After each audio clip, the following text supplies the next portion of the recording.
الحمد لله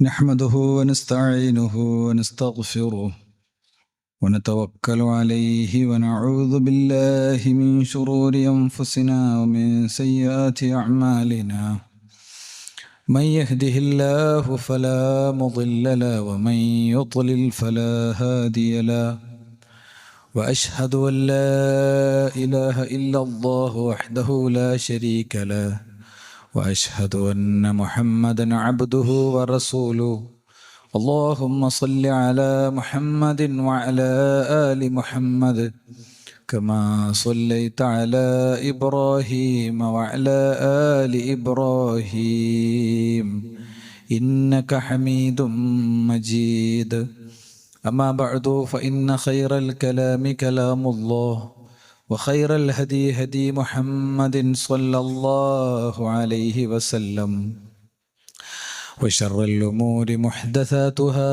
وكل محدثة بدعة وكل بدعة ضلالة وكل ضلالة في النار أعوذ بالله من الشيطان الرجيم يا أيها الذين آمنوا اتقوا الله حق تقاته ولا تموتن إلا وأنتم مسلمون بسم الله الرحمن الرحيم واستعينوا بالصبر والصلاة وإنها لكبيرة إلا على الخاشعين.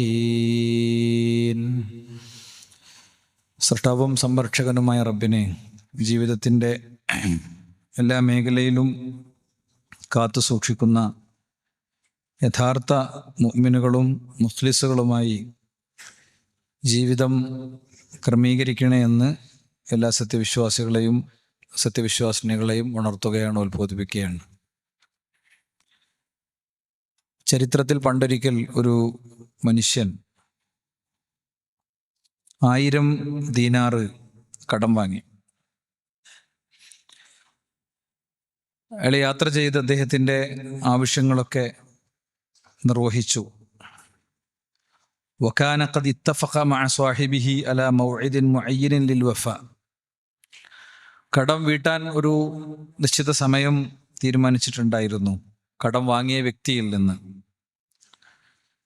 യാത്ര വൈകി നിശ്ചയിച്ച സമയത്തും നിശ്ചയിച്ച സ്ഥലത്തും ആ പണവുമായി എത്താൻ കഴിയില്ലെന്ന് മനസ്സിലായപ്പോൾ ഫലമ്മ അജസ അൻ യജിദ മർക്കബൻ യഖ്ദമു അലൈഹി ഫിൽ വഖ്തില്ലദി വഅദഹു. വാഗ്ദാനം ചെയ്ത സമയത്ത് എത്തിച്ചേരാനുള്ള വാഹനം ലഭ്യമല്ലാതിരുന്നപ്പോൾ അഖദ ഖശബതൻ ഫനഖറഹ, ഒരു മരത്തടി എടുത്തിട്ട് അതിനൊരു ദ്വാരമുണ്ടാക്കി. ഫഅദ്ഖല ഫീഹ അൽഫ ദീനാരിൻ, എന്നിട്ട് അതിലേക്ക് 1000 ദീനാർ അദ്ദേഹം വെച്ചു കൊടുത്തു. ശേഷം ആ മനുഷ്യൻ അള്ളാഹുവോട് പറയണം, അല്ലാഹുമ്മ ഇന്നക തഅലമു ഇന്നി കുൻതു തസല്ലഫ്തു ഫുലാനൻ അൽഫ ദീനാർ. ഞാൻ ഏതൊരു വ്യക്തിക്കാണ് 1000 രൂപ കടം കൊടുക്കാനുണ്ടായിരുന്നത്, 1000 ദീനാർ കടം കൊടുക്കാനുണ്ടായിരുന്നത് എന്ന് നിനക്കറിയാം. ഇന്നി ജഹിദ്തു അൻ അജ്ദ മർക്കബൻ അബ്അസു ഇലൈഹി അല്ലദീ ലഹു ഫലം അഖ്ദിർ. ഞാൻ ഒരു വണ്ടി കിട്ടി നിശ്ചിത സ്ഥലത്ത് നിശ്ചിത സമയത്ത് അവിടെ എത്തിച്ചേരാൻ പരിശ്രമിച്ചതും നിനക്കറിയാം. പക്ഷേ എനിക്ക് കിട്ടിയിട്ടില്ല, അതുകൊണ്ട് എനിക്കെൻ്റെ വാക്കു പാലിക്കണം എന്ന് പറഞ്ഞ് അദ്ദേഹം ഈ മരത്തടി കടലിലേക്ക് എറിഞ്ഞു എന്നാണ്. അപ്പൊ നിശ്ചയിക്കപ്പെട്ട സമയത്തും സ്ഥലത്തും ആ വ്യക്തി എത്തിയിരുന്നു. പക്ഷേ നിശ്ചയിക്കപ്പെട്ട സ്ഥലത്തും സമയത്തും തനിക്ക് കടം തരാനുള്ള വ്യക്തിയെ കാണാതിരുന്നപ്പോൾ കടൽ തീരത്തിരിക്കുന്ന മനുഷ്യൻ ഇങ്ങനെ വിചാരിച്ചു, ആഖുദു ഹാദാ ഹതബൻ ലി അഹ്ലി. തൻ്റെ മുന്നിൽ വന്നൊരു മരക്കഷ്ണം കണ്ടപ്പോൾ അദ്ദേഹത്തിന് തോന്നി, ഏതായാലും പണം കയ്യിൽ കിട്ടിയിട്ടില്ല, വന്നത് വെറുതെ ആക്കണ്ട, ഈ മരത്തടി എടുത്ത് ഭാര്യയ്ക്ക് കൊണ്ടുപോയി കൊടുക്കാം, അവൾക്കത് വിറകായി ഉപയോഗിക്കാം എന്ന് വിചാരിച്ചു. വീട്ടിൽ ചെന്ന് പൊളിച്ചു നോക്കിയപ്പോൾ അതിൽ ഈ പണമുണ്ടായിരുന്നു എന്നാണ്. ഇസ്ലാമിക ചരിത്രത്തിൽ സ്ഥിരീകരിക്കപ്പെട്ട ഒരു സംഭവമാണിത്.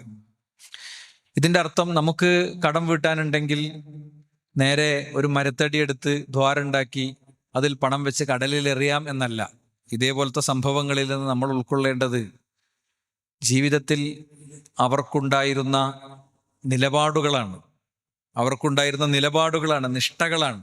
ഇസ്ലാം പാലിക്കുന്നിടത്ത് അവർ കാണിച്ചിരുന്ന സന്നദ്ധതയാണ്. അതിൽ അവർക്കുണ്ടായിരുന്ന ആസ്വാദനമാണ്.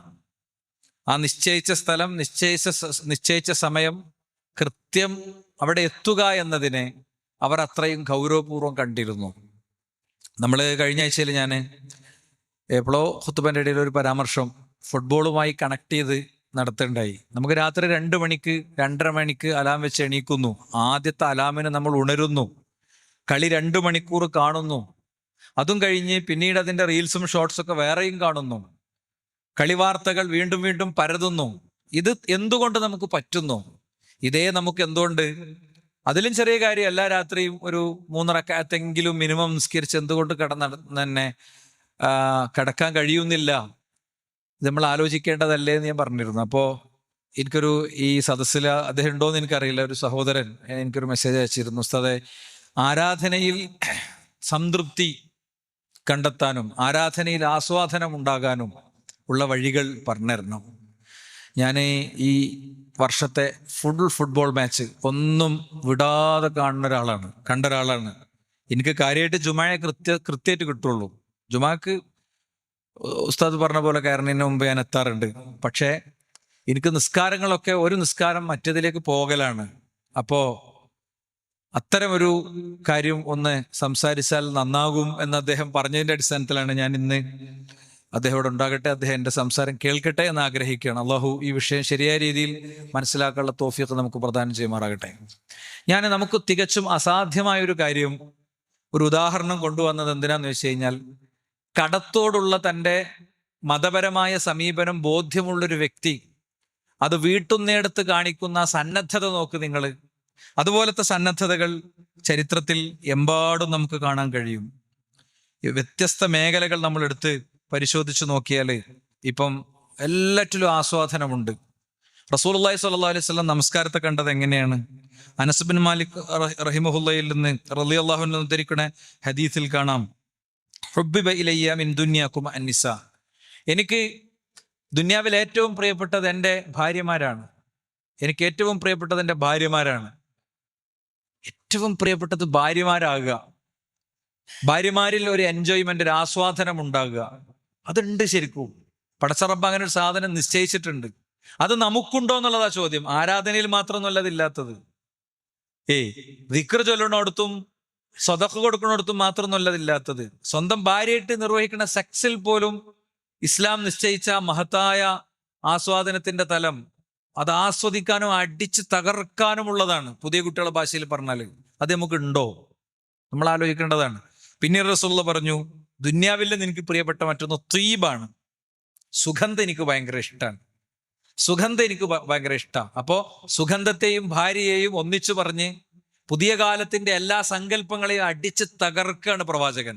അത് കഴിഞ്ഞതിന്റെ ശേഷം പറയാണ്, വജുഇലത് ഖുറത്തു ഐനി ഫിസ്വലാ. എൻ്റെ കൺകുളിർമ മുഴുവൻ അതെൻ്റെ നിസ്കാരത്തിലാണ്. അങ്ങനെ ഉണ്ടല്ലോ, നമുക്ക് മനസ്സിലങ്ങോട്ട് ഒരു കാര്യം ഇങ്ങോട്ട് കണ്ടിട്ട് ഒരു വല്ലാത്തൊരു തൃപ്തി ഇങ്ങോട്ട് വരും. നമ്മളിങ്ങനെ നോക്കുമ്പോൾ ബാലൻസ് ചെക്ക് ചെയ്യുമ്പോൾ അങ്ങനെ ഭയങ്കര ലെവലിൽ അക്കൗണ്ട് ഇങ്ങനെ നിൽക്കുകയാണെങ്കിൽ കിട്ടുന്ന ഒരു മനസ്സും, ഒരു 126 റുപ്യ ഇനിയിപ്പോൾ ആകെ ഉള്ളൂ, അപ്പോഴുള്ളൊരു മനസ്സും രണ്ടാണ് അല്ലേ? അപ്പൊ ആ നിസ്കാരത്തിൽ ഖുറത്തായിനുണ്ട്, ആ നിസ്കാരത്തിൽ ഒരു കൺകുളിർമയുണ്ട്. അതുണ്ട് എന്നുള്ളത് ഉറപ്പാണ്. എല്ലാ ഇബാദത്തിലും ഉണ്ട്, ദീനിന്റെ എല്ലാ നിലപാടിലും ഉണ്ട്. അത് നമുക്കുണ്ടോ എന്നുള്ളതാണ് യഥാർത്ഥത്തിൽ ചോദ്യം. റസൂലുള്ളാഹി സ്വല്ലല്ലാഹു അലൈഹി വസല്ലം എന്തെങ്കിലുമൊക്കെ വിഷമൊക്കെ വരുമ്പോ എന്താ പറയാ? യാ ബിലാൽ അഖിമിസ്സലാ അരിഹ്നാ ബിഹാ. ബിലാൽ ഇഖാമത്ത് കൊടുക്ക്. നമുക്ക് ആ നിസ്കരിച്ചു ഒന്നുണ്ട് ഉഷാറാകുക. നമുക്ക് നിസ്കരിച്ചു നമുക്ക് ഒന്നുണ്ട് ആശ്വാസം കൊള്ളുക. നമ്മളെന്താ ചെയ്യുക? ബൾബ് കത്തിച്ച് എല്ലാ സ്ഥലത്തേക്കും തെരഞ്ഞു പോകും. ഭക്ഷണം ആണ് അവിടെ ഉണ്ടാവുക. അവിടെയൊക്കെ പോയി ഭക്ഷണമൊക്കെ ടേസ്റ്റ് ചെയ്ത് വ്യത്യസ്ത ഭക്ഷണത്തിന്റെ രുചി ആസ്വദിക്കലാണ് സാധാരണ നമ്മൾ ചെയ്യണ പണി, അല്ലേ? പുറത്തു പോകലും ഔട്ടിങ്ങിന് ഇറങ്ങലുണ്ട്. അതൊന്നും പാടില്ല എന്നുള്ള അഭിപ്രായമൊന്നും ആർക്കുമില്ല. അതൊക്കെ ജീവിതത്തിൽ ഒരളവിൽ അത് ആവശ്യമാണ്. ഇല്ലാത്ത പൈസ ഉണ്ടാക്കി കടം വാങ്ങിയിട്ട് പിന്നെ നാട് മുഴുവൻ ടൂറടിക്കണ പുതിയ ചില ലഹരികളുണ്ട്. ലഹരി എന്ന് പറഞ്ഞാൽ നമ്മളെ നാട്ടിൽ അതാകെ ഇങ്ങോട്ട് സിന്തറ്റിക് ലഹരിയിലേക്ക് മാത്രം ചുരുങ്ങിയപ്പോൾ ഇതൊക്കെ എത്രയോ മനുഷ്യന്മാർ കടത്തിലും കെണികളിലുമാണ്. അയാൾക്ക് മക്കളും പേരക്കുട്ടികളൊക്കെ ഉണ്ട്. അവരുടെ ഭാവിയെ സുരക്ഷിതമാക്കേണ്ട പണം എടുത്തിട്ട് ഇങ്ങനെ ടൂർ അടിക്കലാണ്. അതിനെക്കുറിച്ചല്ല പറഞ്ഞത്, മറിച്ച് പുറത്തിറങ്ങണതിനൊന്നും കുഴപ്പമില്ല. എന്നാൽ റസൂലുള്ള ആശ്വാസത്തിനും സമാധാനത്തിനും സ്വീകരിച്ച വഴി എന്താ? നിസ്കരിക്കാന്നാണ് പറഞ്ഞത്. അപ്പൊ ആ നിസ്കാരത്തിന് അങ്ങനത്തെ ഒരു ഫീച്ചർ ഉണ്ട്, അങ്ങനത്തെ ഒരു തലമുണ്ട്, അല്ലെ? നിസ്കരിച്ചാൽ അങ്ങനത്തെ ഒരു സാധനം കിട്ടും. അത് നമുക്ക് കിട്ടുന്നുണ്ടോ? നിസ്കാരം കഴിയുമ്പോ വല്ലാത്തൊരു റിലീഫ് ഫീൽ ചെയ്യും. നല്ല വേദന കൊണ്ട് ഇങ്ങനെ പൊളയുമ്പോ ഡോക്ടറെ അടുത്ത് ചെന്നിട്ട് നല്ലൊരു പെയിൻ കില്ലർ കൊണ്ട് അടിച്ചാൽ അത് അവിടെ നിൽക്കൂലേ? അതേമാതിരത്തൊരു അവസ്ഥ ആരാധനകൾക്കുണ്ട്, അനുഷ്ഠാനങ്ങൾക്കുണ്ട്, ഇസ്ലാമിലെ നിലപാടുകൾക്കുണ്ട്. അത് നമുക്ക് ലൈഫിൽ ഫീൽ ചെയ്തിട്ടുണ്ടോ എന്നുള്ളതാണ് യഥാർത്ഥത്തിൽ ചോദ്യം. നോക്കൂ നിങ്ങൾ, നാഫി ബിൻ ഉമർ റളിയല്ലാഹു അൻഹുവിൽ നിന്ന് ഉദ്ധരിക്കുകയാണ്. ഖാലത്ത് ഉമ്മു ഉമർ ബിൻ അൽ മുൻഖദിർ, ഉമർ ബിൻ അൽ മുൻഖദിറിന്റെ ഉമ്മ മോനോട് പറയാ, ഇന്നി അഷ്തഹി അൻ അറാക നായിമ. ഉമ്മാന്റെ കുട്ടി ഒന്ന് ഉറങ്ങണത് കാണാൻ ഉമ്മാക്ക് വലിയ ആഗ്രഹമുണ്ട്. അപ്പൊ ഉമ്മ അപ്പുറത്തെ റൂമിൽ രാത്രി ഉറങ്ങിയും ഉണർന്നും ഒക്കെ അങ്ങനെ വാർദ്ധക്യത്തിന്റെ വേദനകൾ സഹിച്ചൊക്കെ അങ്ങനെ ജീവിതം മുന്നോട്ട് കൊണ്ടുപോകുമ്പോ മുഹമ്മദ് ബിൻ മുൻഖദിർ പതിഞ്ഞ സ്വരത്തിൽ അദ്ദേഹത്തിന്റെ റൂമിന്റെ ഉള്ളിൽ നിന്ന് ഖുർആൻ പാരായണവും അദ്കാറുകളൊക്കെ ഉമ്മ അങ്ങനെ കേൾക്കുന്നുണ്ട്. പതിഞ്ഞിങ്ങനെ കത്തുന്ന ചിമ്മിണി വെട്ടത്തിന്റെ വെളിച്ചത്തിൽ മകന്റെ നിഴലാട്ടങ്ങൾ ഇങ്ങനെ കാണുന്നുണ്ട്. പട്ടകെട്ടി ഉണ്ടാക്കിയ ചുമരിന്റെ മറുവശത്തെ റൂമിൽ അതിങ്ങനെ കണ്ടുകൊണ്ടിരിക്കുന്നുണ്ട്. അപ്പോഴാണ് ഉമ്മ പറയുന്നത്, ഉമ്മന്റെ കുട്ടി ഒന്ന് ഉറങ്ങണത് കാണാൻ എനിക്ക് വലിയ ആഗ്രഹമുണ്ട്. അപ്പോ യാ ഉമ്മച്ചേ, വല്ലാഹി ഇന്നൽ ലൈല ലയരിദു അലയ്യ ഫയഹൂലുനി. എന്താ? രാത്രി എൻ്റെ അടുത്തേക്ക് എത്തും. അപ്പൊ ആ രാത്രിയിൽ പടച്ചോൻ ഇങ്ങനെ ഒളിപ്പിച്ചു വെച്ചിട്ടുള്ള, നിറച്ചു വെച്ചിട്ടുള്ള നന്മകളുടെ, പുണ്യങ്ങളുടെ ഒരുപാട് കാര്യങ്ങൾ എൻ്റെ മനസ്സിലേക്ക് ഇങ്ങനെ വരും. ഉറങ്ങണം ഞാൻ അങ്ങനെ വിചാരിക്കും. അടുത്ത പുണ്യം കിട്ടണല്ലോ എന്ന് വിചാരിച്ച് എൻ്റെ കയ്യിൽ നിന്ന് അതങ്ങനെ നീണ്ടു പോകും. അങ്ങനെ രാവ് മുഴുവൻ ആരാധനകളിലാകുന്ന ഒരു അവസ്ഥ എനിക്ക് അങ്ങനെയാണ് വരുന്നത്. ഫയൻഖളി അന്നി വമാ ഖളൈതു മിൻഹു അറബി. രാത്രിയിൽ നിന്ന് ഞാൻ ആഗ്രഹിച്ചതും ലക്ഷ്യമിട്ടതുമായ ഒരുപാട് കാര്യങ്ങൾ ഉണ്ടാകും. ഒന്നും പൂർത്തീകരിച്ചുറങ്ങാൻ ഒരു ദിവസവും എനിക്ക് പറ്റിയിട്ടില്ല. ഒരു രാവിനെ ഒരു വ്യക്തി കാണുന്നത് അങ്ങനെയാണ്. എന്താ, അയാൾ 12 മണിയോടെ എടുക്കുമ്പോ അവിടെ പ്രാർത്ഥനയ്ക്ക് പ്രത്യേക ഉത്തരം കിട്ടുന്ന ഒരു അവസ്ഥ ഉണ്ട്. രാത്രിയുടെ 1/3 അവിടെ അള്ളാഹു 1-ാം ആകാശത്തേക്ക് ഇറങ്ങി വന്നിട്ട് അടിമയോട് പറയുന്നുണ്ട്, ഏതെങ്കിലും ഒരു രാത്രിയിൽ അങ്ങനത്തെ ഒരു ഫീലിംഗ് നമുക്കുണ്ടോ? ചോദിച്ചോ, ഞാൻ ഉത്തരം നൽകാം. ഇസ്തിഗ്ഫാർ തേടിക്കോ, ഞാൻ നിനക്ക് ഇസ്തിഗ്ഫാറിനെ തരാം. അല്ലെ? നമുക്ക് കടങ്ങളുണ്ട്, ബാധ്യതകളുണ്ട്, പ്രതിസന്ധികളുണ്ട്, മക്കളെ കുറിച്ച വിഷമങ്ങളുണ്ട്, നാടും സമൂഹവും അനുഭവിക്കുന്ന സംഘർഷങ്ങളുണ്ട്, നമ്മുടെ കണ്ണു നിറച്ച കാഴ്ചകളുണ്ട്, ഹൃദയങ്ങളിൽ നൊമ്പരത്തിന്റെ കടലടിക്കുന്നുണ്ട്, എല്ലാം ഉണ്ട്. പക്ഷേ പടച്ചോനെ എന്ന് പറഞ്ഞ ആ ഒരു നേരത്ത് അത് ചോദിക്കാൻ നമുക്ക് പറ്റുന്നുണ്ടോ? എന്റെ റബ്ബ് ഇറങ്ങി വരുന്നുണ്ട്, രൂപം നമുക്കറിയില്ല, കോലം നമുക്കറിയില്ല. അഖീദത്തുൽ വാസിത്തിയയിൽ ശൈഖുൽ ഇസ്ലാം ഇബ്നു തൈമിയ്യ റഹിമഹുല്ലാഹ് പറഞ്ഞതുപോലെ അൽ ഈമാനു ബിമാ വസഫ ബിഹി നഫ്സു വബിമാ വസഫ ബിഹി റസൂലു മിൻ ഗൈരി തഹരീഫിൻ വലാ തഅ്തീൽ വമിൻ ഗൈരി തകീഫിൻ വലാ തംസീൽ. അതാണ് അസ്ല്, അല്ലേ? അതിന് രൂപം അള്ളാഹുവിന്റെ ഇറങ്ങി വരില്ല. എങ്ങനെ? എന്റെ രൂപം എന്താ, കോലം എന്താന്ന് നമുക്കറിയില്ല. പക്ഷെ അള്ളാഹു ഇറങ്ങി വരുന്നുണ്ട്. ബിദ്ദാത്ത്, അവന്റെ ദാത്ത് കൊണ്ട് തന്നെ, അവന്റെ സത്വം കൊണ്ട് തന്നെ അവൻ ഇറങ്ങി വരുന്നുണ്ട് എന്നുള്ള കാര്യത്തിൽ സംശയമില്ല. അതിങ്ങനെ മനസ്സിൽ വിചാരിക്കുമ്പോ എന്തൊരു ആശ്വാസമാണ്. അവിടെ പോയ MLA കാണാം, അവിടെ പോയ ഡോക്ടറെ കാണാം, അല്ലെ വില്ലേജ് ഓഫീസറെ കണ്ട ഒരു പരിഹാരം ഉണ്ടാകുന്ന ആലോചിക്കുമ്പോണ്ടല്ലോ ഒരു കാത്തു നൃത്തം. അതേപോലത്തെ ഒരു നൃത്തേ 1-ാം ആകാശത്തേക്ക് പടച്ചോൻ ഇറങ്ങി വന്ന് എന്നോടിതാ ഞാൻ ചോദിച്ചതൊക്കെ തരാൻ വേണ്ടി പടച്ചോൻ കാത്തു നിൽക്കുന്നുണ്ട് എന്നുള്ളൊരു മനോനില നമുക്ക് കിട്ടാതെ പോണ എന്തുകൊണ്ടാ? അതാണ് യഥാർത്ഥത്തിൽ നമ്മൾ പഠിക്കേണ്ടത്. നോക്കൂ നിങ്ങൾ, ആ ഒരു അർത്ഥത്തിൽ നമ്മൾ കാര്യങ്ങളെ കാണണം. പ്രവാചകൻ സല്ലല്ലാഹു അലൈഹി വസല്ലം തങ്ങളുടെ സദസ്സിൽ ഒരു ചെറിയ മസ്ലഹത്ത് നടക്കുക. അനസ് ബിൻ മാലിക് റഹിമഹുല്ലാഹ് പറയാണ്, യാ റസൂലല്ലാഹ് ഇന്ന ലി ഫുലാനിൻ നഖ്ലതൻ വഅന ഉഖീമു ഹായിതി ബിഹാ ഫമറുഹു അൻ യുഅതി. റസൂലുള്ളാഹി സ്വല്ലല്ലാഹു അലൈഹി വസല്ലം തങ്ങളോട് പറയണേ, നബിയെ, ഇന്ന ആൾക്കൊരു ഈത്തപ്പന മരമുണ്ട്, അത് അവിടുന്ന് അങ്ങോട്ട് ഒഴിവായാലേ എനിക്ക് എൻ്റെ മതിൽ നേരെ കെട്ടാൻ പറ്റുള്ളൂ, അത് എനിക്ക് ഇങ്ങോട്ട് തരാൻ പറയും. ഞാൻ എന്താന്ന് വെച്ചാൽ എനിക്ക് കൊടുത്തോളാം. റസൂലുള്ളാഹി സ്വല്ലല്ലാഹു അലൈഹി വസല്ലം തങ്ങളുടെ മുന്നിലാണ്. അയാൾ പറയാം, ഞാൻ കൊടുക്കാൻ ഉദ്ദേശിക്കണില്ല നബിയെ, അത് ഞാൻ കൊടുക്കാൻ ഉദ്ദേശിക്കണില്ല നബിയെ എന്ന് പറഞ്ഞു. അപ്പൊ നബി ഇങ്ങനെ മൗനം പാലിച്ചു. നമ്മളൊക്കെ ശരിക്കും ആലോചിക്കണം, ആരോടെ പോയി പറയണേ? വിശാലമായ ഇസ്ലാമിക രാഷ്ട്രത്തിന്റെ ഭരണാധികാരിയും ആ രാഷ്ട്രത്തിന്റെ സർവ്വസൈന്യാധിപനും ആ രാജ്യത്തിന്റെ ജഡ്ജിയും മാത്രമല്ല പ്രവാചകൻ. കോടിക്കോടി മനുഷ്യരുടെ പടിഞ്ഞാറിലെ സൂര്യോദയം വരെ നീണ്ടു നിൽക്കുന്ന കാലഘട്ടത്തിന്റെ മഹാനായ പ്രവാചകൻ കൂടിയാണ്. പക്ഷെ നബിയുടെ വൈകാരികമാണൊന്നുമില്ല. നമുക്ക് എന്തെങ്കിലും ഒരു കാര്യം നമ്മൾ പറഞ്ഞത് ആരെങ്കിലും കേട്ടില്ലെങ്കിൽ നമ്മൾ തെറ്റും അല്ലേ? റസൂൽ അങ്ങനെ മൗനം പാലിച്ചപ്പോ അബൂദ്ദഹ്ദ മുന്നോട്ട് വന്നിട്ട് അയാളോട് പറഞ്ഞു, എൻ്റെ ഇന്ന തോട്ടം ഫുള്ള് 10,000 മരമുള്ള ഇന്ന തോട്ടമുണ്ട്, അത് ഫുള്ള് എനിക്കാണ് തരാ, നീ ആ ഈത്തപ്പനമരോട് കൊണ്ടാറുന്നു. അപ്പൊ അയാള് ശരി. ഖലസ്. എന്താ അബൂദ്ദഹ്ദന്റെ വികാരം? എൻ്റെ പ്രവാചകന്റെ മൗനത്തിൽ നൊമ്പരമുണ്ട്, എൻ്റെ പ്രവാചകന്റെ മൗനത്തിൽ നൊമ്പരമുണ്ട്. അപ്പൊ അദ്ദേഹത്തിന്റെ വലിയ ഈത്തപ്പനത്തോട്ടം കൊടുത്തു. അപ്പൊ റസൂലുള്ളാഹി സ്വല്ലല്ലാഹു അലൈഹി വസല്ലം പറഞ്ഞു, ഈ അബൂദ്ദഹ്ദാഹിന് സ്വർഗത്തിൽ എത്രയെത്ര കുലകൾ ഉള്ള ഈത്തപ്പന മരങ്ങളാണ് പടച്ചോൻ കൊടുക്കുക എന്ന് പറഞ്ഞു. അപ്പൊ ഞാൻ ഇനിയും നമുക്ക് സംഭവങ്ങളും ചരിത്രങ്ങളൊക്കെ ധാരാളം പറയാൻ പറ്റും എല്ലാ മേഖലയിലും. ഇപ്പൊ ഇത് സ്വതക്കന്റെ മേഖലത്തെ കാര്യം ഞാൻ പറഞ്ഞു. നമുക്കൊരു 10 ഉറുപ്പ്യണ്ട് ബക്കറ്റ് കിട്ടണമെങ്കിൽ ഒരു അവസ്ഥ എന്താണ്? ഒരു നിശ്ചിത ബെഞ്ച് മാർക്ക് ഉണ്ടാകും, അതിന്റെ മേലേക്ക് നമ്മളെ പൈസ കൊണ്ട് പോകില്ല എന്ത് കാര്യമാണെങ്കിലും. പിന്നെ ഏതെങ്കിലുമൊക്കെ സോഷ്യൽ വർക്കർമാര് ഈ രോഗിന്റെ പൊളിഞ്ഞ വയറും അല്ലേ, അയാളുടെ കുടുംബത്തെയും പെണ്ണുങ്ങളെയും മക്കളെയും ഒക്കെ മുന്നിൽ കൊണ്ടുവന്നിട്ട് ഷൂട്ട് ചെയ്ത് നമ്മൾ പൈസ കൊടുക്കും. അവസാനിപ്പിക്കണം ഇത്. ജീവിതത്തിൽ ദുരന്തങ്ങൾ ബാധിച്ചവൻ, വിഷമം ബാധിച്ചവൻ, പെട്ടെന്നൊരു ദിവസം കരൾ മാറ്റൽ ശസ്ത്രക്രിയക്ക് 50 ലക്ഷം വേണമെന്ന് പറയുമ്പോ സോഷ്യൽ വർക്കർമാർ എന്ന് പറഞ്ഞിട്ട് ചില ആൾക്കാരും വരികയാണ്. അവരുടെ സേവനങ്ങളെ നമ്മളാരും നിരാകരിക്കണില്ല, അവരുടെ സന്നദ്ധതയെ നമ്മളാരും നിരാകരിക്കണില്ല. നേരെ വന്നിട്ട് അഭിമാനത്തോടെ ജീവിച്ച ഈ മനുഷ്യരെ നേരെ ഇങ്ങോട്ട് മുന്നിൽ ഇറക്കി ഇങ്ങോട്ട് നിർത്തിയിട്ട് കരയാനൊക്കെ പറയാണ്. എന്നിട്ട് അതിന് ഷൂട്ട് ചെയ്യാണ്. ആ കയ്യും കാലും ഓരോ അവയവങ്ങളും ഇവർക്ക് ഇവിടെ വീണ്ടും ജീവിക്കണ്ടേ. എൻ്റെ വളരെ അടുത്തൊരു സുഹൃത്തിന്റെ കുട്ടി കരൾ മാറ്റൽ ശസ്ത്രക്രിയ കഴിഞ്ഞ് രോഗം ഭേദമാകാതെ മരണപ്പെട്ടു. അവരെ കുടുംബത്തെ ആശ്വസിക്കാൻ വേണ്ടി ഞാൻ അവിടെ ചെന്നപ്പോ പിന്നെ ഞാൻ എൻ്റെ വാചകത്തിൽ എപ്പോഴോ പറഞ്ഞു ഇങ്ങനെ ഒരു കളക്ഷനൊക്കെ എടുക്കേണ്ടി വന്ന് പറഞ്ഞപ്പോൾ അയാൾ ഇങ്ങനെ മുഖം പൊത്തി അവിടെ കരഞ്ഞു. എന്താ കാര്യം എന്നറിയോ? ആത്മാഭിമാനത്തോടെ ജീവിക്കുന്ന ഒരു കുടുംബാണ്. നാട്ടുകാരെല്ലാവരുടെയും മുന്നിക്ക് വന്നപ്പോൾ മൗലവി മുന്നിക്ക് നിൽക്കാതിരിക്കാൻ പറ്റും, നമ്മളെ കുട്ടിന്റെ കാര്യമല്ലേ. ഇതൊക്കെ ആ സീറ്റിൽ നിൽക്കുമ്പോഴേ മനസ്സിലാവുള്ളൂ, ആ പൊസിഷനിൽ നിൽക്കുമ്പോൾ. അതിന്റെ അർത്ഥം എന്താ? സോഷ്യൽ മീഡിയയിൽ പിരിക്കണ്ടെന്നാണോ? അല്ല, അതിനൊക്കെ മാതൃകകളുണ്ട്, അതുല്യ മാതൃകകളുണ്ട്. ഓരോന്നിനും റെസിപ്റ്റ് എടുക്കുന്ന കളക്ഷൻ ഉണ്ട്. ഓരോന്നിനും നിങ്ങൾക്ക് നിങ്ങളെ റെസിപ്റ്റ് ഡൗൺലോഡ് ചെയ്തെടുക്കാം. സത്യസന്ധമായി തുക എത്ര വന്നൊന്ന് കിട്ടും. ഒരാളെയും പബ്ലിക്കിൽ കൊണ്ടുവരേണ്ട കാര്യമല്ല, ഞാൻ സാന്ദർഭികമായി പറഞ്ഞു എന്ന് മാത്രം. നമ്മളൊന്നും പരിസരത്ത് നമ്മുടെ ഒന്നും ചുറ്റുമുള്ള ഒരാൾക്കും ഇങ്ങനത്തെ ഒരു സ്ഥിതി വരാതെ നോക്കണം നമ്മൾ. അതൊക്കെ വിശ്വാസത്തിന്റെ ബാധ്യതയാണ്. അവന്റെ പ്രശ്നം അവന്റെ മാത്രം പ്രശ്നമല്ല, എന്റെ പരീക്ഷണാണ്.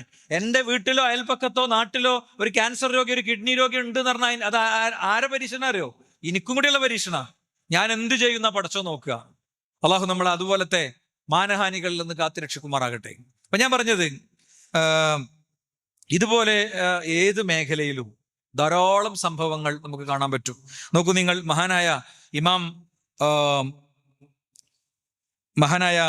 ഇമാം ഇബ്നുൽ ഖയ്യിം റഹിമഹുല്ലാ അദ്ദേഹം പറയാം, വലഖദ് കുൻതു ഫീ ഹലാവത്തി തലബൽ ഇൽമി, ഞാൻ വിജ്ഞാന അന്വേഷണത്തിന്റെ ആസ്വാദനത്തിലായിരുന്നു.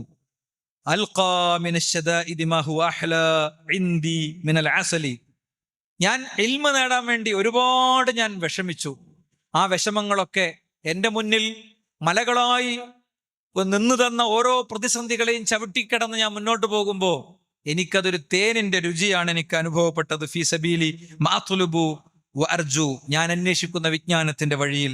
വകുൻതു ഫീ സമനി സിബ ആഖുദു മഇ അർദിഫതൻ യാബിസതൻ ثم اذهب بها في طلب الحديث واقعد عند نهر ഈസാ, ഞാൻ ചെറിയ കുട്ടിയാകുമ്പോൾ ഹദീസും തേടി ഞാൻ പോകുമ്പോൾ എൻ്റെ കയ്യിൽ ഉമ്മ തന്ന റൊട്ടിക്കഷ്ണങ്ങൾ ഉണ്ടാകും. യാത്രാമധ്യേ ആ റൊട്ടിക്കഷ്ണങ്ങൾ ഞാൻ ഈസാ പുഴയിൽ, ഈസാ എന്ന പേരിലുള്ള പുഴയിൽ കുത്തിയിട്ട് ഞാൻ കഴിച്ചിട്ടുണ്ട്. പക്ഷെ അപ്പോഴും എനിക്ക് വല്ലാത്ത ആശ്വാസമേ തോന്നിയിട്ടുള്ളൂ, ഞാൻ ഇൽമിന്റെ വഴിയിലാണല്ലോ എന്നാണ്. അപ്പൊ അവിടെയൊക്കെ ഒരു തരം ആസ്വാദനം യഥാർത്ഥത്തിലുണ്ട്. ഖുർആൻ പാരായണത്തിലുണ്ട്, നമസ്കരിക്കുന്നതിലുണ്ട്, ഭാര്യയുമായുള്ള സമ്പർക്കത്തിലുണ്ട്, സ്വതക്ക 10 റുപ്യ ഒരാളുടെ കയ്യിലേക്ക് സ്വതക്ക കൊടുക്കുന്നിടത്തുണ്ട്. അതൊക്കെ നമുക്ക് കിട്ടുന്നുണ്ടോ എന്നുള്ളതാണ് വിഷയം. എനിക്ക് കിട്ടുന്നുണ്ടോ, നമുക്ക് ഓരോരുത്തർക്കും കിട്ടുന്നുണ്ടോ, അതല്ല അതിങ്ങനെ ഒരു ചടങ്ങായി അവസാനിക്കുകയാണോ ചെയ്യുന്നത് എന്നത് നമ്മൾ എന്ത് ചെയ്യണം, ഓരോരുത്തരും പരിശോധിക്കണം. അപ്പൊ പണ്ഡിതന്മാർ ഇതിന് കുറെ മാർഗങ്ങൾ പറഞ്ഞിട്ടുണ്ട്. ഇത്തരമൊരു ആസ്വാദനത്തിലേക്ക് ഒരു വ്യക്തി എത്തിച്ചേരാനുള്ള കുറെ വഴികൾ പറഞ്ഞിട്ടുണ്ട്. അതിൽ 5 കാര്യങ്ങളാണ് ഏറ്റവും മിനിമമായി നമ്മൾ പറയുന്നത്. ശ്രദ്ധിച്ച് കേൾക്കുക. ഒന്നാമത്തെ കാര്യം എന്താ അറിയോ? ഒന്നാമത്തെ കാര്യം ത്വലബുൽ ഇൽമാണ്. വിജ്ഞാനം അന്വേഷിക്കുക, വിജ്ഞാനം കണ്ടെത്തുക എന്നുള്ളതാണ്. എന്താ? ഇന്നമാ യഖ്ശല്ലാഹ മിൻ ഇബാദിഹിൽ ഉലമാ. അള്ളാഹുവിനെ ഭയക്കുന്നത് അവന്റെ ദീനിൽ അറിവുള്ളവരാണ്. വിഷയത്തെ സംബന്ധിച്ച് അറിവുള്ളവർക്കേ അതിനെ ജീവിതവും ഇസ്ലാമിനെ ജീവിതവുമായി കണക്ട് ചെയ്യാൻ പറ്റുള്ളൂ. അപ്പൊ അയാൾക്ക് അതിൽ ആസ്വാദനം ഉണ്ടാകും. അസാഇ അലൽ അർമിലത്തി വൽ മിസ്കീൻ കൽ മുജാഹിദ് ഫീ സബീലില്ലാഹ് എന്നാണ് ഹദീസ്. എന്താ? ഒരാൾ വിധവയുടെ കാര്യത്തിലും അനാഥന്റെ കാര്യത്തിലും പരിശ്രമിക്കുന്നവനാണെങ്കിൽ അവൻ ഇസ്ലാമിക സൈന്യത്തിലെ പോരാളിയെ പോലെയാണ്, രാത്രി മുഴുവൻ നിസ്കരിക്കണവനെ പോലെയാണ്, പകൽ മുഴുവൻ നോമ്പ് നോൽക്കുന്നവനെ പോലെയാണെന്ന് അറിയുമ്പോൾ അയാൾക്ക് ആ അനാഥന് വേണ്ടി കുറച്ച് കാര്യങ്ങളൊക്കെ ചെയ്യാനുള്ള ഒരു മനോഗത ഉണ്ടാകും. രാത്രി മുഴുവൻ എണീറ്റ് നിസ്കരിക്കുന്ന ഒരാള് ആ തറാവീഹന്നെ 11 റക്അത്ത് ഇങ്ങോട്ട് കിട്ടുമ്പോൾ അവസാനം ആ സൂറത്തുൽ ഇഖ്ലാസിന്റെ ഓതുമ്പോൾ കിട്ടുന്നൊരു അല്ലേ, കഴിഞ്ഞല്ലോ എന്നുള്ളൊരു മൈൻഡ് ഉണ്ട്. എങ്കിൽ എന്തായിരിക്കും രാത്രി മുഴുവൻ ഞാൻ നിസ്കരിക്കുന്ന കൂലിയാണ് എനിക്ക് കിട്ടുന്നത്. ഒരാളുടെ കൂടെ ഒരു ആവശ്യത്തിന് വേണ്ടി ഞാൻ പോവുകയാണ്. ഒരാളുടെ കൂടെ ഒരു ആവശ്യത്തിന്, എന്താ, ഏതോ ഒരു ഓഫീസിൽ പോയിട്ട് ഏതോ സെക്രട്ടേറിയറ്റിലോ കലക്ടറേറ്റിലോ ഒക്കെ പോവുക, അയാളുടെ ഫയലൊക്കെ ഒന്ന് ശരിയാക്കി കൊടുക്കാൻ. അയാൾ പോയാൽ മസ്ജിദുൻ നബവിയിൽ ഇഅ്തികാഫ് പോലെ അതിന് പുണ്യമുണ്ട്. മസ്ജിദുൻ നബവിയിൽ പോയി ഇഅ്തികാഫ് ഇരിക്കണതിന് തുല്യാണെന്നുള്ള അറിവ് കിട്ടുമ്പോൾ അയാൾക്കൊരു ആസ്വാദനം ഉണ്ടാകും. അവിടെ കുറച്ചു നേരം കാത്തുക്കേണ്ടി വന്നാലും പോയിട്ട് കാര്യം നടന്നിട്ടില്ലെങ്കിലൊക്കെ. അപ്പോൾ അറിവുണ്ടാവുക എന്നുള്ളത് പ്രധാനമാണ്. അപ്പൊ നമുക്കിത് കിട്ടാത്തത് എന്താ? നമുക്ക് നിസ്കാരത്തിൽ നമ്മൾ ഓതുന്ന സൂറത്തിന്റെ അർത്ഥം തന്നെ അറിയില്ല, അങ്ങനെ ഓതലാണ്. നിസ്കാരത്തിൽ നമ്മൾ ചൊല്ലണ ദിക്റുകളുടെ അർത്ഥം തന്നെ അറിയില്ല. അല്ലാഹുമ്മ ബാഇദ് ബൈനി വബൈന ഖത്വായായ, അല്ലാഹുവേ എന്നെയും എൻ്റെ പാപത്തെയും നീ അകറ്റി നിർത്തണമേ, എൻ്റെ അടുത്തേക്ക് പാപം വരാതെ നോക്കണമേ, ഉണ്ടായ പാപത്തിൽ തന്നെ നീ മോചിപ്പിക്കണമേ. ആ ഫീലിങ്ങിൽ എന്നാ നമ്മള് ആ ദിക്റ് ചൊല്ലിയിട്ടുള്ളത്? വെറുതെ ചിന്തിച്ചോക്ക്, മനസ്സിലായില്ല? കൈ കെട്ടിയിട്ട് നേരെ എന്താ ചൊല്ലണത്? അല്ലാഹുമ്മ ബാഇദ് ബൈനി വബൈന ഖത്വായായ. പല ദിക്റുകളുണ്ട്, പല ദിക്റുകൾ. ചില ആൾ വജ്ഹതു വജ്ഹി ലില്ലദി ഫത്തറസ് സമാവാതി വൽ അർള ഹനീഫൻ മുസ്ലിം എന്നായിരിക്കും ചൊല്ലുന്നത്, അല്ലേ? ഏകദേശം 12ഓളം അദ്കാറുകളുണ്ട്. അതിൽ ഈ സുന്നത്ത് നിസ്കാരങ്ങളിലേക്കാണ് പൊതുവെ വജ്ഹതു വജ്ഹി ലില്ലദി ഫത്തറസ് സമാവാതി ഓതാന്നല്ലേ. രാത്രി നിസ്കാരത്തിന് വേറെ തന്നെ ഉണ്ട്. അള്ളാഹുവിന്റെ റസൂൽ സ്വല്ലല്ലാഹു അലൈഹി വസല്ലം പഠിപ്പിച്ചിട്ടുണ്ട്. അല്ലാഹുമ്മ റബ്ബ ജിബ്രാഈല വ മീകായിൽ എന്ന് തുടങ്ങുന്ന ദുആ ഉണ്ട്. പൊതുവെ ഫർദ് നിസ്കാരത്തിൽ അല്ലാഹുമ്മ ബാഇദ് ബൈനി വബൈന ഖത്വായായ എന്നുള്ള ദിക്ർ ചൊല്ലി. ഇതിൽ അള്ളാഹുവെ എന്നെയും എൻ്റെ പാപങ്ങളെയും നീ ദൂരത്താക്കണേന്നാ പറയണത്. അപ്പൊ നമ്മളെ എത്ര ഒഴിവാക്കിയിട്ടും പറിച്ചെറിയാൻ പറ്റാത്ത ചില പരിപാടി ഉണ്ടാവും. ഒറ്റക്കാകുമ്പോ ചില പ്രത്യേക ഇടങ്ങളിൽ എത്തുമ്പോൾ നമ്മള് അതുണ്ടാവും. അത് എടുത്തെറിയണം എന്ന് എന്നും പ്രാർത്ഥിക്കുന്നുണ്ട്, പക്ഷെ ബോധ്യത്തോടു കൂടെ ഒരു ദിവസം പ്രാർത്ഥിച്ചിട്ടില്ല. അതെന്താ ബോധ്യത്തോട് പ്രാർത്ഥിക്കാത്ത? അതിനർത്ഥം നമുക്ക് അറിയില്ല. അപ്പൊ ഒന്ന് അറിവ് നേടുക എന്നുള്ളതാണ്, ശരിയായ അറിവ് നേടുക എന്നുള്ളതാണ് കേട്ടോ. നീട്ടി പറയണില്ല, നമുക്ക് എല്ലാ പോയിന്റും ഇന്നത്തെ ഖുതുബയിൽ തന്നെ നമ്മൾ സാധാരണ എടുക്കുന്ന സമയം കൊണ്ട് തന്നെ പൂർത്തീകരിക്കണം എന്നുള്ളതുകൊണ്ട് വിഷയങ്ങൾ വീണ്ടും നമുക്ക് ആവർത്തിച്ച് പറയാൻ അവസരം ഉണ്ടാകും. 2, കഠിനാധ്വാനം ചെയ്യണം. നമസ്കാരത്തിന് അള്ളാഹു നിശ്ചയിച്ച ആസ്വാദനത്തിലേക്ക് നമുക്ക് എത്താൻ പറ്റണമെങ്കിൽ, ഖുർആൻ പാരായണത്തിൽ നിശ്ചയിച്ച ആസ്വാദനത്തിലേക്ക് നമുക്ക് എത്താൻ പറ്റണമെങ്കിൽ അത് വേണം. എന്താണ്? ഒരു സ്വഹാബിക്ക് അദ്ദേഹത്തെ ശത്രുക്കൾ അമ്പെയ്തു. യുദ്ധഭൂമിയിൽ അദ്ദേഹം നിസ്കരിച്ചുകൊണ്ടിരിക്കുമ്പോൾ അപ്പുറത്തുനിന്ന് ശത്രു അമ്പെയ്ത് അദ്ദേഹം ചോര വാർന്നുകൊണ്ടിരിക്കെ നമസ്കാരത്തിൽ തുടർന്നു. അദ്ദേഹത്തോട് ചോദിച്ചു, പറഞ്ഞു, ആ സൂറത്തോണ്ട് ഓതി കഴിയട്ടെ എന്ന് വിചാരിച്ചു എന്ന്. നമ്മളൊന്ന് നഖം വെട്ടുമ്പോ ഒന്ന് കയറി വെട്ടിയാൽ എന്തായിരിക്കും അവസ്ഥ? കാലൊരു കല്ലിൽ വെച്ച് കുത്തിയുള്ള അവസ്ഥ എന്തായിരിക്കും? എന്നിട്ടാണ് അസ്ഥികളെ, എല്ലുകളെ, ഞരമ്പുകളെ തുളച്ച് കയറി ഒരു ഒരു ഒരു അസ്ത്രം ചെല്ലുമ്പോൾ അത് സംഭവിക്കണത്. അങ്ങനെയൊക്കെ ഉണ്ടാവുമോ നമ്മൾ ആലോചിക്കും. നമ്മളെ കയ്യിൽ ഫോൺ കിട്ടി, നമുക്ക് വേണ്ടപ്പെട്ടൊരു കാര്യം നമ്മൾ നോക്കുകയാണെങ്കിൽ വല്ലതും കാണും. നമ്മൾ അതിലേക്കാണ് ലയിച്ചിറങ്ങിപ്പോകും, അതിലേക്കാണ് മുഴുകി ഇറങ്ങിപ്പോകും. ഇതേ അവസ്ഥയാണ് നിസ്കാരത്തിന്റെ ആ ഒരു മനോനിലയിലേക്ക് നമ്മൾ എത്തുന്നതോടുകൂടെ ഈ ഒരു മാനസികാവസ്ഥ നമുക്കും കിട്ടും. അള്ളാഹു നമ്മളെ പൂർണ്ണ ആസ്വാദനത്തോടെ നമസ്കരിക്കുന്നവരാക്കി തെരുമാറാകട്ടെ. അപ്പൊ അതിന് വലിയ കഠിനാധ്വാനമാണ്. അസ്സാലിഖു ഫീ അവ്വലിൽ അംരി യജിദു തഅബത്ത കാലീഫ്. ഈ വഴിയിൽ പ്രവേശിക്കുന്ന ആൾക്ക്, ആരാധനകളുടെ രുചി അറിയുന്ന പരിശ്രമങ്ങളിൽ ഇടപെടുന്ന ആൾക്ക് ആദ്യം കുറച്ച് നല്ല ബുദ്ധിമുട്ടൊക്കെ ഉണ്ടാകും. വമശഖ്ഖത്തുൽ അമൽ, കാര്യങ്ങൾ ചെയ്യാൻ കുറച്ച് പ്രയാസമുണ്ടാകും. ലിഅദമി അൻസി ഖൽബിഹി ബി മഅബൂദിഹി, എന്താ, പടച്ചവനായിട്ടുള്ള കൽബ് അത്ര കണക്റ്റഡ് അല്ല, പടച്ച റബ്ബുമായിട്ടുള്ള ഹൃദയബന്ധനം അത്ര സ്ട്രോങ് അല്ല. എന്നാ പടച്ച റബ്ബിന് ഇങ്ങോട്ടുള്ളതോ വലഖദ് ഖലഖ്നൽ ഇൻസാന വനഅലമു മാ തുവസ്വിസു ബിഹി നഫ്സു വനഹ്നു അഖറബു ഇലൈഹി മിൻ ഹബ്ലിൽ വരീദ്. എന്താ പടച്ചോന്റെ നിലപാട് പറയാം, നിങ്ങളെ ഞാനാണ് പടച്ചത്, ഞാൻ നിങ്ങളുടെ കണ്ടനാടിയോളം അടുത്തുണ്ട്, നിങ്ങളുടെ എല്ലാ വികാരങ്ങളും വിചാരങ്ങളും സങ്കടങ്ങളും വനഅലമു മാ തുവസ്വിസു ബിഹി നഫ്സു, അവന്റെ ഉള്ളിലെ എല്ലാ പ്രയാസങ്ങളും അറിയും. വാപ്പാന്റെ ആൻജിയോപ്ലാസ്റ്റി നടക്കുമ്പോ പുറത്ത് ളുഹ്റുസ്കരിക്കാൻ വന്ന് ആ മുസല്ലയിൽ ഇരുന്ന് പടച്ചോനെ എൻ്റെ ഉപ്പ എന്ന് വിളിക്കണ മകന്റെ മനോനില പടച്ച റബ്ബിനറിയാം. 40-കാരിയായ മകള് അവിവാഹിതയായി വീട്ടിലിരിക്കെ അനിയന്റെ 23-കാരിയായ മോളുടെ കല്യാണത്തിന്റെ കാർമ്മികത്വം വഹിക്കുന്ന വാപ്പാന്റെ മനസ്സും ആ 23-കാരിയുടെ കയ്യിൽ ഇത്താത്തെനിക്ക് മൈലാഞ്ചി ഇട്ട് തരണമെന്ന് പറഞ്ഞപ്പോ മൈലാഞ്ചി ഇട്ടുകൊടുത്ത ആ പെൺകുട്ടിയുടെ ഒരു പുരുഷ സ്പർശം കിട്ടാത്തത് അവൾ കളറ് കുറഞ്ഞതുകൊണ്ടും നീളം കുറഞ്ഞതുകൊണ്ടാണ്. ആ വാപ്പാന്റെയും മോളുടെയും മനോനില പടച്ചവൻ അറിയും. വലഖദ് ഖലഖനൽ ഇൻസാൻ, നാം ആണ് മനുഷ്യനെ പടച്ചത്, ബീജ അണ്ടബിന്ദുക്കളിൽ നിന്ന് അവനെ സൃഷ്ടിച്ചത്. വനഅലമു മാ തുവസ്വിസു ബിഹി നഫ്സു, അവന്റെ ഉള്ളിലെ വികാരങ്ങൾ അറിയും.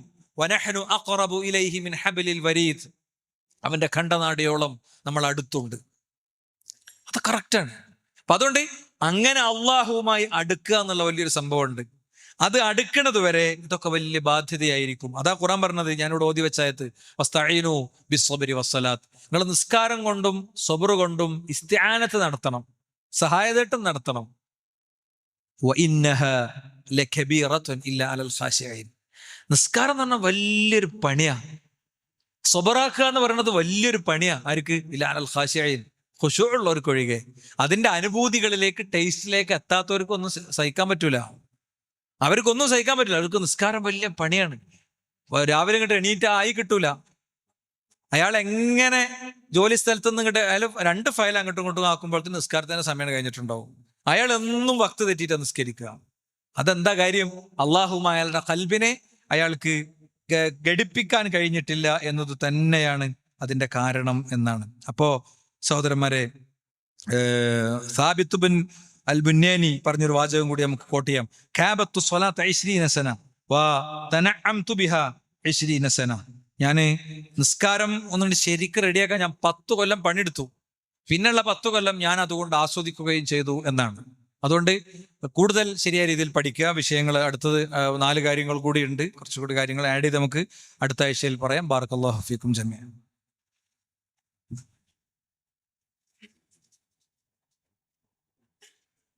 അൽഹംദുലില്ലാഹി വസ്സലാത്തു വസ്സലാമു അലാ റസൂലില്ലാഹി വഅലാ ആലിഹി വസ്ഹബിഹി അജ്മഈൻ, അമ്മാ ബഅദ്. സൃഷ്ടാവും സംരക്ഷകനുമായ റബ്ബിനെ ജീവിതത്തിന്റെ എല്ലാ മേഖലയിലും കാത്തു സൂക്ഷിക്കണേ എന്ന് എല്ലാ സത്യവിശ്വാസികളെയും വിശ്വാസിനികളെയും ഉണർത്തുകയാണ്, ഉത്ബോധിപ്പിക്കുകയാണ്. സഹോദരങ്ങളെ, അന്ന് പ്രവാചകൻ സല്ലല്ലാഹു അലൈഹി വസല്ലം നബിയായിട്ടുണ്ടായിരുന്നില്ല. അപ്പോഴാണ് തിഹാമയുടെ മുകളിൽ നിന്നൊരു മനുഷ്യൻ ഇങ്ങനെ ഉറക്കെ വിളിച്ചു ചോദിക്കുന്നത്, അന്യനാട്ടിൽ നിന്ന് ഈ നാട്ടിൽ കച്ചവടത്തിന് വന്നിട്ട് എൻ്റെ കച്ചവട വസ്തുക്കളൊക്കെ പിടിച്ചു വെക്കുകയും എന്നെ 1 രൂപ പോലും തരാതെ വഞ്ചിക്കുകയും ചെയ്തവരെ പ്രതിരോധിക്കാനൊന്നും ഇവിടെ ആരും ഇല്ലേ ഈ നാട്ടിൽ എന്നിങ്ങനെ കവിതയായി പാടുകയാണ് ഒരു അറബിയായ മനുഷ്യൻ. അത് തിഹാമയുടെ പർവ്വതയോരങ്ങളിൽ ജീവിക്കുന്ന മദ്യപാനികളും വ്യഭിചാരികളുമായ ജനതയാണെങ്കിലും അവര് ഈ ജാതി പരിപാടി അവർക്കറിയില്ല. അപ്പോ അവരെല്ലാവരും കൂടി സംഘടിച്ചു, ഗോത്രങ്ങൾ ഒന്നിച്ച് സംഘടിച്ചു. ആ ഗോത്രങ്ങൾ ഒന്നിച്ച് സംഘടിച്ചപ്പോ അവർ ഒന്നിച്ച് തീരുമാനമെടുത്തു, ഏതു വലിയ കൊമ്പനാണെങ്കിലും അയാളുടെ കയ്യിൽ നിന്ന് തട്ടിയെടുത്ത സമ്പാദ്യങ്ങൾ തിരിച്ച് അയാൾക്ക് തന്നെ കൊടുക്കും, അതുവരെ നമ്മൾ അവരോട് യുദ്ധം ചെയ്യും. ആ കരാറിൽ പോയി പ്രവാചകൻ ഒപ്പിടുന്നുണ്ട്.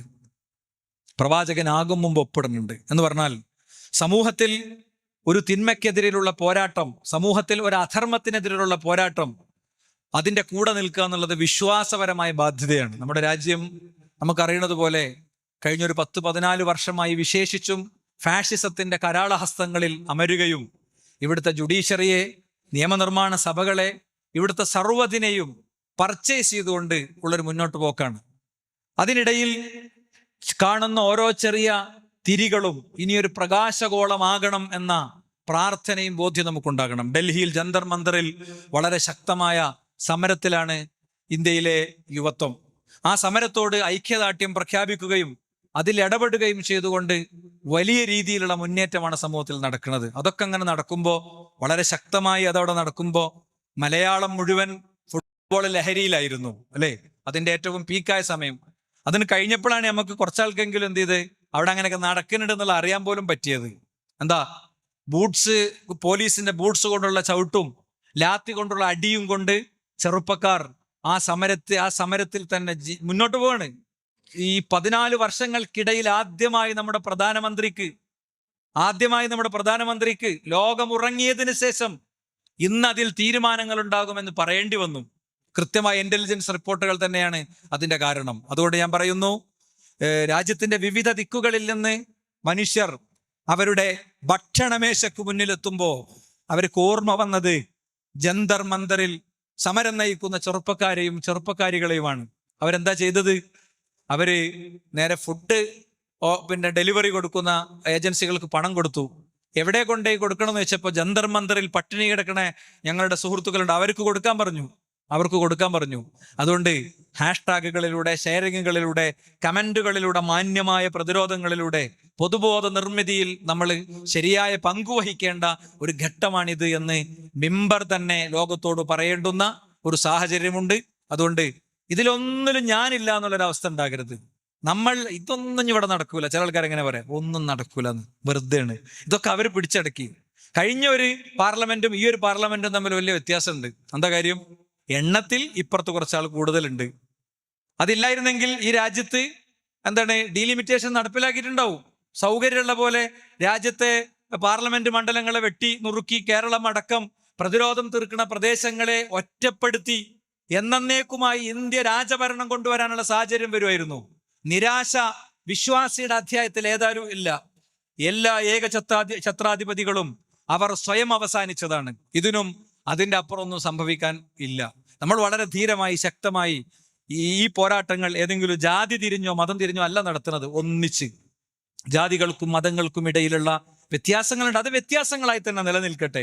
അനുഷ്ഠാനങ്ങൾ അത് പരസ്പരം പങ്കുവെക്കാനുള്ളതല്ല. എന്നാൽ മനുഷ്യത്വവും സഹകരണവും ആവശ്യമുള്ള ഇടങ്ങളിൽ അതിശക്തമായി ഇടപെട്ടുകൊണ്ട് മുന്നോട്ട് പോകുന്ന ഒരു സാഹചര്യം ഉണ്ടാവണമെന്ന് ഈ ഘട്ടത്തിൽ എല്ലാവരെയും ഉണർത്തുകയാണ്. പ്രിയപ്പെട്ടവരെ, അടുത്ത ആഴ്ച ചെറിയ ഒരു കളക്ഷൻ നമ്മൾ വെക്കുന്നുണ്ട്. നേരത്തെ ഒരു കാര്യം പറയുന്നത് അതിൽ കാര്യമായി കോൺട്രിബ്യൂട്ട് ചെയ്യാൻ വേണ്ടിയിട്ടാണ്.